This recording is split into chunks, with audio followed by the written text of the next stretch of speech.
Good morning, class. Let's continue. Second clause under the Memorandum of Association is registered office of a company. जो इसकी nationality और jurisdiction of court, कई बार हम देखते हैं कि कोई स्पेसिफिक कंपनी, कोई स्पेसिफिक लोकेलिटी किसी पर्टिकुलर एरिया के अंडर नहीं आती है. सो स्पेसिफाई करना बहुत जरूरी है कि कंपनी का रजिस्टर्ड ऑफिस कहाँ होगा, सो दैट कोर्ट मैटर्स पता चल जाए कि किस पर्टिकुलर स्टेट से डील करते हैं. ठीक है. Section 12 of Companies Act 2013 it talks about the registered office of the company. Company के रजिस्टर्ड ऑफिस के बारे में इसकी डिटेल्स उसमें मेंशन है. Before incorporation of a company, it is sufficient to mention only the name of the state. मतलब जब company जब तक इनकॉर्पोरेशन हुआ है, सिर्फ मतलब स्टेट का नाम जहां कंपनी लोकेटेड है वही सफिशिएंट है मेंशन करना. बट आफ्टर इनकॉर्पोरेशन, कंपनी के इनकॉर्पोरेट होने के बाद specify exact address and has to get the location. मतलब 30 डेज ऑफ इनकॉर्पोरेशन के अंदर अंदर, मतलब जब तक कंपनी इनकॉर्पोरेट नहीं हुई है, बिफोर इनकॉर्पोरेशन सिर्फ for example new Delhi, Calcutta कहीं भी है वो चल जाएगा. बट इनकॉर्पोरेशन रिसीव होने के बाद उसके 30 डेज के अंदर अंदर एग्जैक्ट एड्रेस कंपनी का मेंशन होना चाहिए मेमोरेंडम ऑफ एसोसिएशन में. And it is mandatory for every company to fix its name address. Fix कर दे कि नेम क्या होगा, एड्रेस क्या होगा, ताकि बार बार मेमोरेंडम ऑफ एसोसिएशन में अल्टरेशन ना किया जाए. And if a company has 1% company, then should be written in brackets. 1% company को क्लियरली मेंशन करना है, जहां 1% is the owner of the company and below the fixed company name. Object clause very important. Company का objective क्या है? What is the objective of the company? It's the most important clause. It states the purpose for which the company is formed. किस मकसद से company बनी है, object clause में mention होना चाहिए. It must clearly mention objective, clearly defined होना चाहिए, and legal होना चाहिए, lawful होना चाहिए, as per section 6 subsection B of Companies Act 2013. And the why it is required, because it object clause का क्लियरली स्पेसिफिकेशन शेयर होल्डर्स के लिए beneficial है, क्रेडिटर्स के लिए बेनिफिशियल है, पब्लिक इंटरेस्ट के लिए बेनिफिशियल है.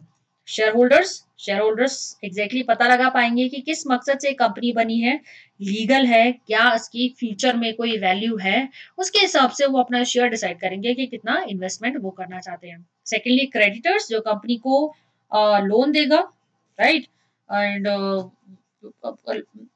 ट्रांजेक्शंस में डील करेगा. सो इसलिए they will get to know कि कंपनी के ऑब्जेक्टिव के हिसाब से कि क्या उनको कोई रिस्क होने वाला है फ्यूचर में उस पर्टिकुलर बिजनेस से related. And finally the public interest. The object clause limits the number of matters the company can deal with, thus prohibiting the diversification of activity. मतलब कि क्लियरली स्पेसिफाई हो, general audience के लिए भी beneficial होगा कि this company is particularly focusing only on these particular activities. For example, automobile, telecommunication, right, be it simple the FMCG product. तो ये पता होना चाहिए पब्लिक को भी कि ये कंपनी पर्टिकुलरली किस प्रोडक्ट से डील करती है. तो ये सारी चीजें कंपनी के मेमोरेंडम ऑफ एसोसिएशन में क्लियरली मेंशन होनी चाहिए. एंड लिमिटेड लाइबिलिटी क्लॉज, जो हमने टाइप्स ऑफ कंपनीज में पढ़ी थी, companies limited by shares, company limited by guarantee, ये सब चीजें. सो limited liability it provides legal protection. जो शेयर होल्डर्स हैं कंपनी के, उनको एक लीगल प्रोटेक्शन प्रोवाइड करती है from being held personally liable for loss of a company. Company के लॉस मतलब कि वो उनको अपनी रेस्ट्रिक्शंस पता चल जाएंगी शेयर होल्डर्स को. Company limited by shares, company limited by guarantee, company limited bye shares section 2 sub section 22 में डिफाइन है कि any such company share holders have to pay the price of shares. ये इसका definition है. The share holders only have to pay the price of shares they have subscribe to. जो उन्होंने share subscribe किए उन्हीं के लिए उनको पैसे पे करने की जरूरत है. But when we talk about a company limited by guarantee, it has members instead of shareholders. Members होते हैं वो shareholders नहीं है. And members एक guarantee देते हैं कि अगर in case of any uncertain circumstances कुछ गलत हो जाता है, कंपनी दिवालिया घोषित हो जाती है, तो members limited by guarantee company में गारंटी देते हैं कि ये इतने अमाउंट के लिए कंट्रीब्यूट करेंगे कंपनी के लॉस के लिए. And no profit organisation, they have structure of companies limited by guarantee. जो and NGOs and non profit organisations है, तो उनका structure generally company limited by guarantee जैसा होता है, where members provide a guarantee कि अगर कंपनी को घाटा होता है तो वो स्पेसिफिक सम पे करने के लिए रेडी होते हैं. And the next one is capital clause.